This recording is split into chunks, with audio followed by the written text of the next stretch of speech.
என் பிள்ளையே, ஓய்வெடுக்க வேண்டும் என்று நீ நினைக்கிறாய். ஆனாலும் நிறைய வேலைகள் இருக்கிறதே, எப்படி ஓய்வெடுப்பது, உடல் சோர்வாக இருக்கிறதே என்று வருந்துகிறாய். உனக்கு தேவையான சக்தி தருவேன். 5 நிமிடம் என்னை நினைத்து தியானம் செய். உனக்கு தேவையான சக்தியையும் புத்துணர்ச்சியையும் உனக்கு தருகிறேன்.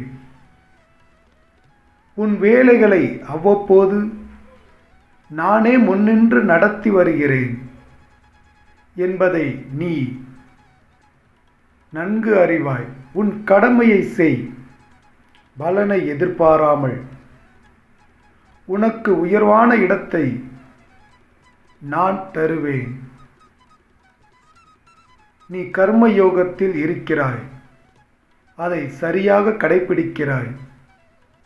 அதனால் வாழ்வின் புதிய உச்சத்தை நீ பெறுவாய்.